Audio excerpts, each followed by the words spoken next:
انہوں نے خاموشی سے اسے سینے سے لگا تو لیا، لیکن دھڑکنیں نہ سن سکیں، نہ سننا چاہتی تھیں کہ آج ان کی بیٹی دولت کے ترازو میں تول دی گئی تھی۔ کیا بنت حوا آج بھی اتنی ہی مجبور اور بے بس و بے کس تھیں کہ کھلونے اور کپڑے تو اس کی پسند کے خرید کر دیے جاتے رہے تھے؟ وہ ہر معاملے میں آزاد و خود مختار رہی تھی، لیکن وہ جس کو آج تک شوہر کے روپ میں دیکھتی آئی تھی، اسے اس پسند سے محروم کر دیا گیا تھا۔ یہی ظلم نہیں ہوا کہ ایک انارکلی دیوار میں چن دی گئی تھی؟ عامر کے گھر والوں کو بھی بے عزت کر کے نکال دیا گیا تھا۔ اس کی ماں اور باپ تو خاموشی سے لوٹ گئے تھے، لیکن بہن بھائی کی ذلت پر خاموش نہ رہ سکی تھی۔ وہ تو بہت کچھ کہتی، لیکن عامر نے کچھ بھی مزید نہ کہنے دیا۔ آپا، ہم نے غلطی کر ڈالی ہے تو خمیازہ بھی بھگتنا ہوگا۔ وہ اسے تقریباً گھسیٹتا ہوا باہر لے آیا تھا۔ مجھے معاف کر دیں اماں۔ آپا آپ بھی۔ وہ اندر باہر تمام کا تمام شرمندہ تھا، سوائے عنایہ کی والدہ کے وہ سب گھر والوں کی ادا سے کسی حد تک واقف تھا۔ تو پھر اسے اس گھر کی دہلیز نہیں چڑھنا چاہیے تھی، پر وہ اتنا قصوروار بھی نہ تھا۔ رشتہ منع کرنا والدین کا حق ہے، لیکن آنے والوں کی تذلیل کی اجازت تو نہیں دی گئی۔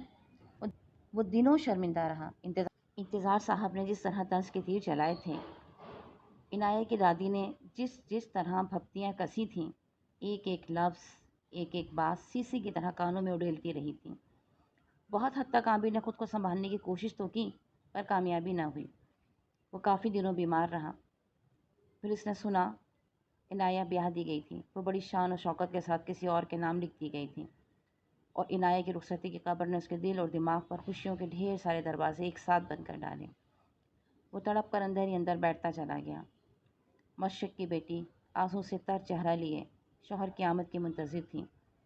بے شک عامر سے جدائی کا زخم بہت گہرا، بہت تکلیف دہ تھا، لیکن اس نے خود کو سمجھانا شروع کر دیا تھا۔ وہ ایک باوفا مخلص بیوی بننے کی پوری کوشش کرے گی۔ قصور تو اس کے والد کا تھا، جنہوں نے جانتے بوجھتے دولت کی ہوس میں بیٹی کو قربان کر ڈالا تھا۔ لیکن ہونے والے مجاز خدا کی تو کوئی خطا نہ تھی۔ وہ اپنی محبت کو بھول کر شوہر کے نام کی مالا جپتی رہے گی۔ تمام کوششوں کے باوجود جب وہ اسے نہیں مل سکا تو پھر وہ شوہر کے ساتھ بددیانتی کی مرتکب کیوں ہوتی؟ عامر کی صورت کو بے دردی سے جھٹک کر ایک عہد ناتمام بار بار کیا۔ نازک ہتھیلیوں سے آنسوؤں کو سمیٹ کر اس نے کر لیے۔ بھاری روسی لباس اور زیورات اسے تھکائے جا رہے تھے۔ ہاتھ میں بندھی رسٹ واچ 2 کا ہندسہ کراس کر گئی تھی۔ اس کی اسمارٹ سی سانس صرف ایک مرتبہ نظر آئی تھی۔ خطرے موٹی سی ایک عورت آدھا گھنٹہ پہلے آ کر پانی کی بوتل اور گلاس رکھ گئی تھی۔ پیاس لگے تو پانی پی لینا۔ بہت اکھڑا سا انداز تھا۔ وہ لمحہ بھر کے لیے اداسی سے مسکرائی۔ ظاہر ہے پانی پینے کے لیے ہی تھا، وہ ضرورت پڑنے پر پی بھی لیتی۔ انتظار کرتے کرتے اس نے گاؤں تکیے سے ٹیک لگائی اور کچھ دیر کے لیے شاید سو گئی تھی۔ پھر کچھ بھاگنے دوڑنے کی آوازوں کے ساتھ اس کی آنکھ کھل گئی۔ رات 3 بجے یہ غلغپاڑا کیا تھا؟ اس کی سمجھ سے بالاتر تھا۔ وہ گھبرا کر اٹھ بیٹھی۔ پھر ایک جھٹکے سے دروازہ کھلا۔ شوہر کے بجائے ساس سامنے کھڑی تھی۔ غضب ہو گیا۔ فوراً چلنے کی تیاری کرو۔ وہ کافی سے زیادہ گھبرائی ہوئی تھی۔ جی؟ وہ کچھ نہ سمجھی۔ کہاں جانا ہے؟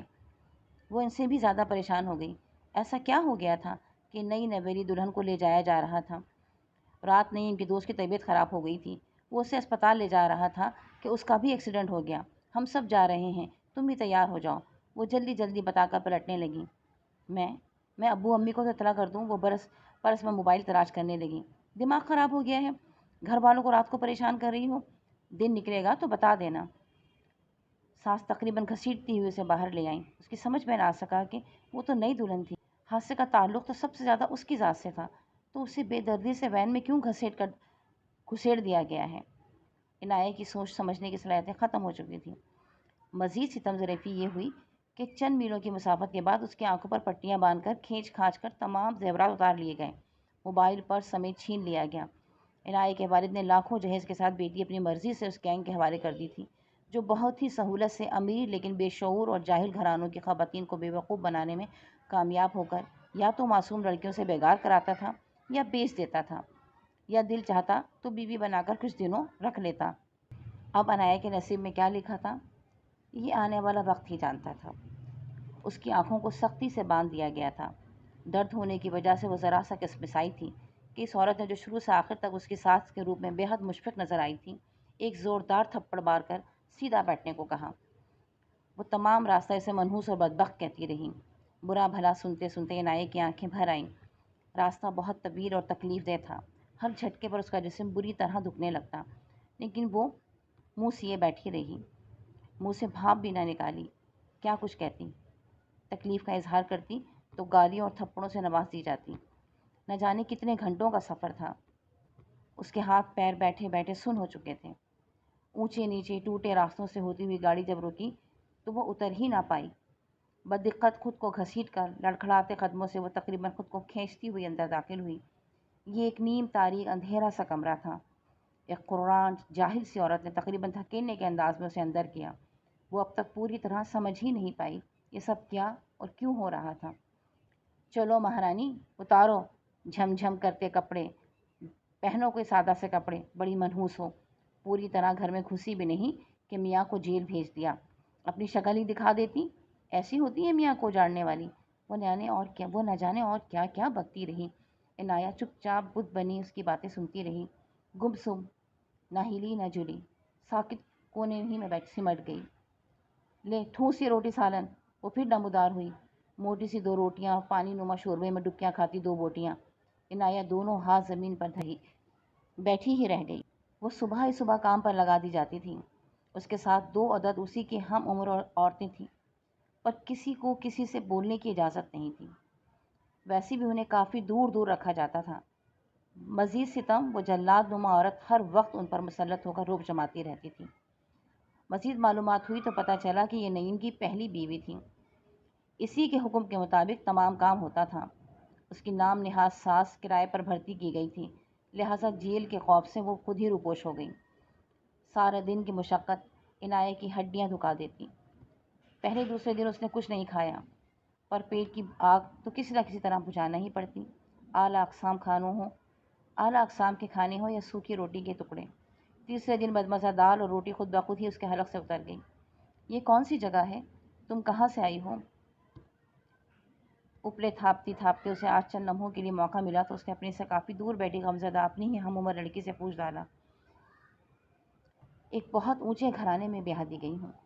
وہ تمسخرانہ خود پر ہی ہنس پڑی۔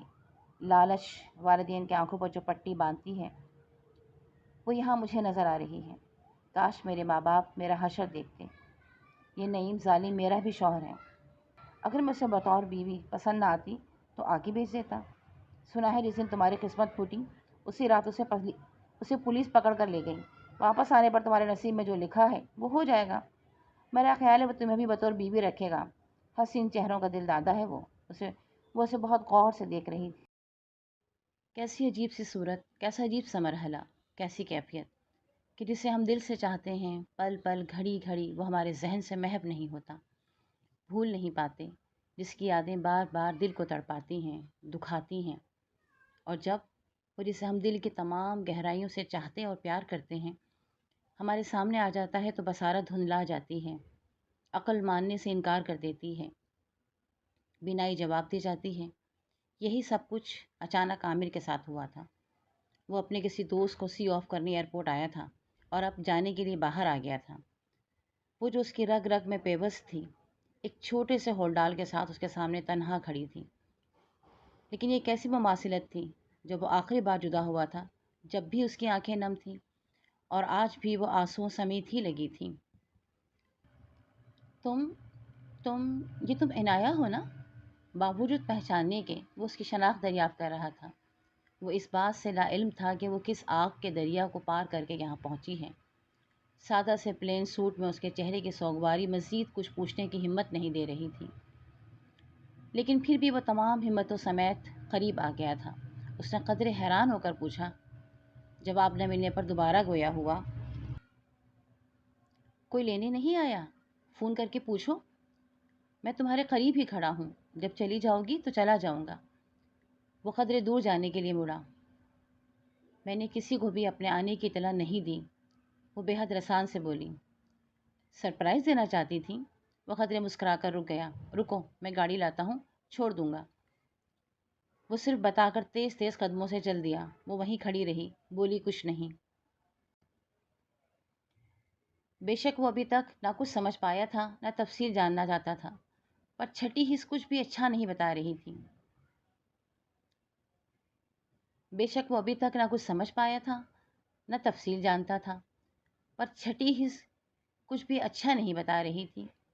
چند منٹ بعد سفید مہران عنایہ کے سامنے تھی۔ اس نے فرنٹ دروازہ کھول کر پہلے عنایہ کو بیٹھنے کا اشارہ کیا، پھر تیزی سے ہولڈال پیچھے رکھا اور پیچھے آنے والی گاڑی کے ہارن کی آواز پر فوراً ہی کار اسٹارٹ کر دی۔ عنایہ بت کی مانند صرف سامنے ہی تک رہی تھی۔ امی ابو کے گھر جاؤ گی یا مجھے ایڈی ٹرسٹ یا انصار برنی ٹرسٹ پہنچا دیں؟ سپاٹ سے لہجے میں روبوٹ کی طرح اس نے عامر کا جملہ پورا نہیں ہونے دیا۔ وہ اندر سے لرز گیا۔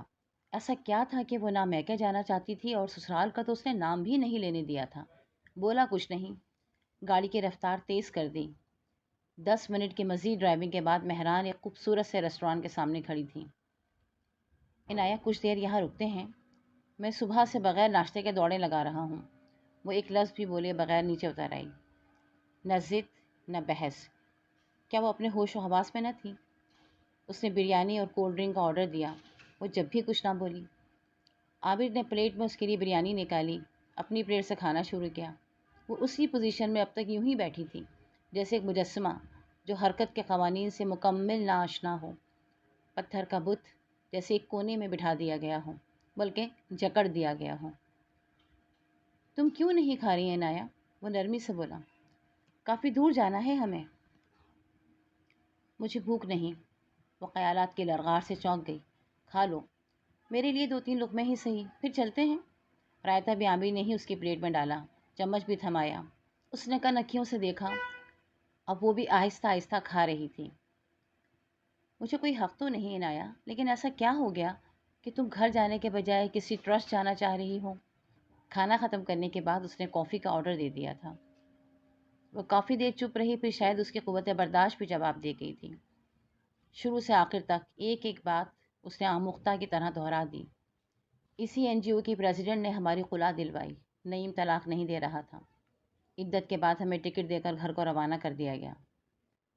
مسز اکمل اس دنیا میں انسان نہیں فرشتہ ہیں۔ خلا کے بعد سے ہم تینوں لڑکیاں ان کے گھر ٹھہری اور عدت پوری کی۔ نعیم ابھی تک جیل میں ہے۔ منشیات کے جرم اور لڑکیوں کو اس طرح سے شادی کے بعد زندگی برباد کرنے میں اسے یقیناً کافی لمبی سزا ہوگی۔ تو آپ گھر کیوں نہیں جا رہی؟ وہ دکھ بھرے انداز سے دیکھتا رہ گیا۔ کون سا گھر؟ وہ آنسوؤں سمیت تلخیوں سے مسکرائی۔ اب وہ گھر نہیں رہا، مکان بن گیا ہے۔ میری واحد حمایتی میری ماں کا اگلی شام ہی انتقال ہو گیا، جب انہیں پتہ چلا کہ جس گھر میں مجھے دلہن بنا کر بھیجا گیا تھا، ان کی بیٹی کی جگہ تالا منہ چڑھا رہا تھا۔ جہیز کا سامان بھی راتوں رات ہی شفٹ ہو گیا تھا۔ بعد میں معلومات ملی کہ وہ گھر بھی کرائے پر لیا گیا تھا۔ اب وہ ہچکیوں سے رو رہی تھی، اس کا پورا جسم کانپنے لگا تھا۔ وہ روتی رہی، سسکتی رہی۔ وہ سر نیچا کیے خاموش بیٹھا رہا، بولا کچھ نہیں۔ چاہتا تھا کہ اس کا ہر دکھ ہر غم آنسوؤں کی صورت باہر نکل آئے۔ تمہیں یہ سب معلوم ہے تو یقیناً دادی اور ابا تم سے رابطے میں ہوں گے، وہ تمہارا انتظار کر رہے ہوں گے۔ تم اب وہاں نہیں جاؤ گی؟ میں ان سے رابطے میں نہیں ہوں۔ این جی او کی ایک خاتون رضیہ میرے محلے کی تھی، انہوں نے ہی بتایا۔ اس نے عامر کا جملہ پورا نہیں ہونے دیا۔ دادی اور ابا نے میری بربادی میں کون سی کسر چھوڑی؟ ان کی سوچ مجھے اس حال پر لے آئی۔ میں انہیں اپنی صورت نہیں دکھانا چاہتی۔ وہ جو بھی فیصلہ جب بھی کریں گے اس سے زیادہ ہولناک ہوگا۔ عامر کو عنایہ کی ذہنی کیفیت پر افسوس ہوا۔ وہ اس حد تک گھر والوں سے متنفر ہو جائے گی اسے اندازہ نہیں تھا۔ وہ اسے بہت دیر سمجھاتا رہا، وہ مان ہی نہیں رہی تھی۔ عنایہ، اس نے ڈرتے ڈرتے بہت آہستگی سے اپنا ہاتھ اس کے ہاتھ پر رکھ دیا۔ میرے خیال میں ابا اور دادی کو معاف کر دو۔ پہلی اور اب کی تمہاری حیثیت میں زمین و آسمان کا فرق ہے۔ گھر گھر ہوتا ہے۔ وہ گھر نہیں ہے عامر، اس نے ہاتھ کھینچ کر مترم چہرہ اوپر کیا۔ وہ مکان ہے جہاں جذبوں اور احساسات کی جگہ زر و جواہر کی اہمیت ہے اور انسانوں کے بجائے کھنکتے سکوں کو ترجیح دی جاتی ہے۔ چلیں چھوڑیں ان باتوں کو، آپ مجھے رکشہ کروا دیں، میں خود ہی چلی جاتی ہوں۔ وہ یقیناً الجھ رہی تھی، اس کا دماغ منفی انداز میں سوچ رہا تھا۔ اس کی ضرورت نہیں، پہنچا تو میں بھی دوں گا۔ تمہاری مرضی کے بغیر اب کچھ نہیں ہوگا۔ یہ میری ایک درخواست ہے، اگر تم مان لو۔ وہ عاجزانہ انداز میں گویا ہوا۔ بتائیں۔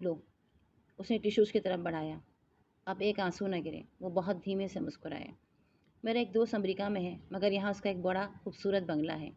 اس میں اس کی بوڑھی ماں رہتی ہیں۔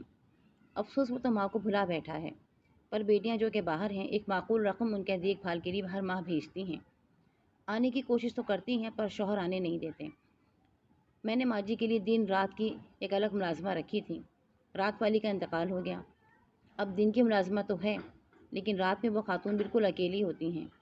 اگر تم کچھ عرصہ ان کے پاس رہ لو تو صحیح فیصلہ کر پاؤ گی کہ آگے کیا کرنا ہے۔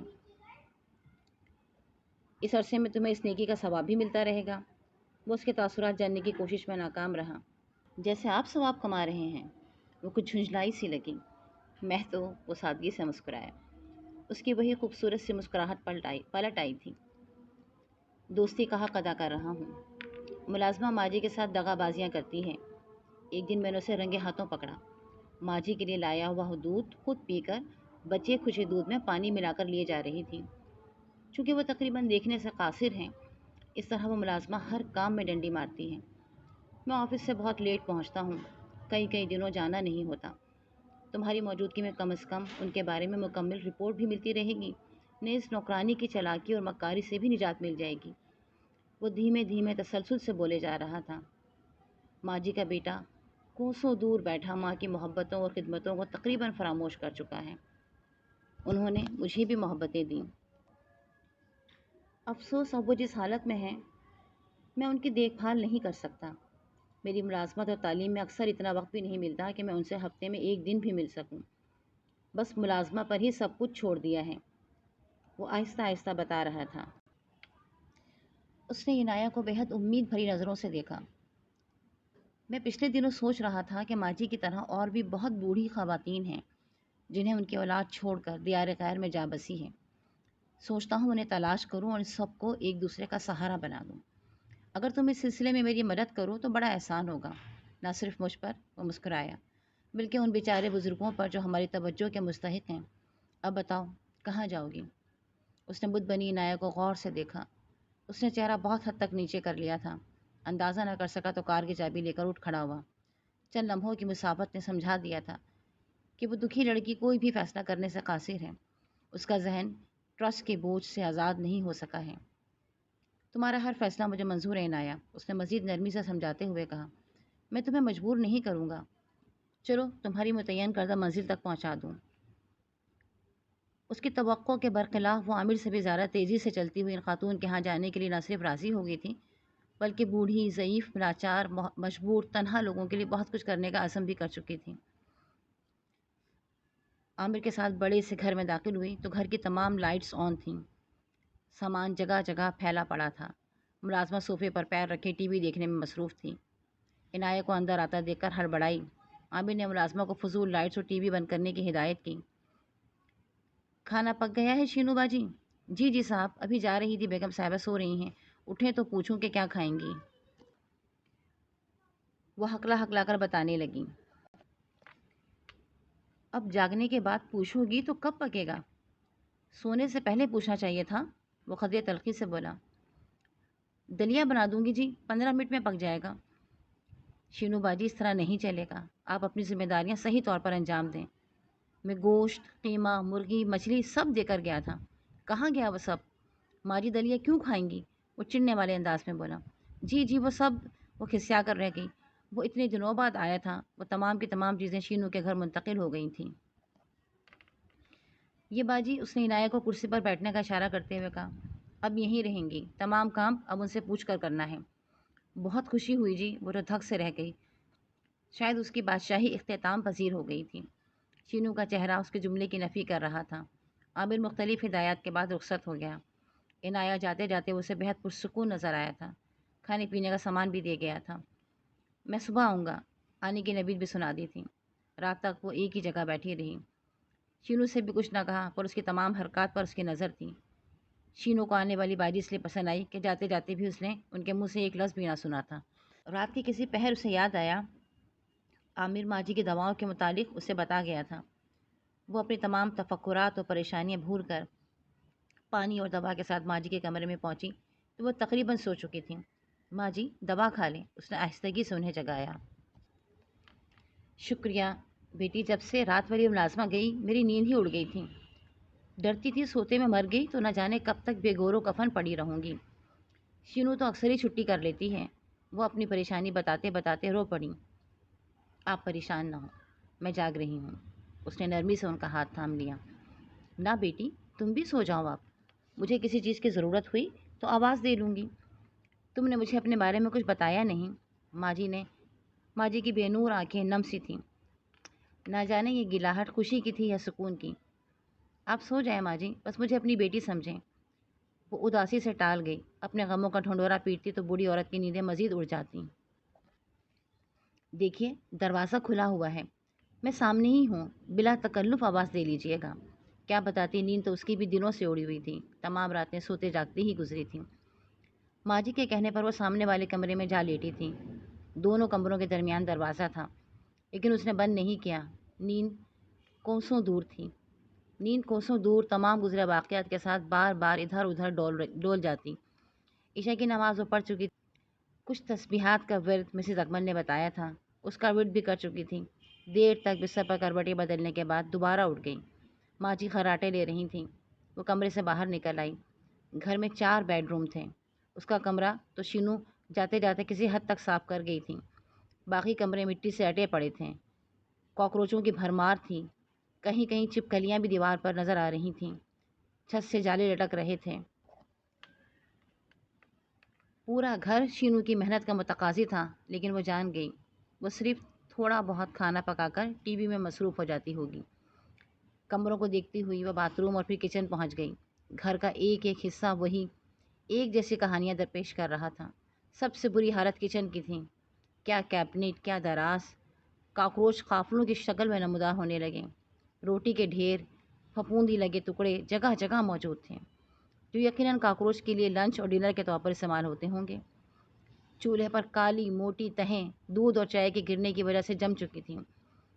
ترازوں میں چمچیاں، چھریاں، کانٹے سبھی موجود تھے، پر انہیں بغیر صاف کے ترازوں میں گھسیٹ دیا گیا تھا۔ اس نے قدرے جھک کر دیکھا۔ نیچے کی کیبنٹ میں 2-3 دیگچیوں میں پانی بھرا رکھا تھا، شاید 2-3 دن سے بھرا تھا، لہٰذا پانی سے بدبو کے پھبکے اٹھ رہے تھے۔ اس نے تمام دیگچیاں کھینچ کر پانی پھینکا۔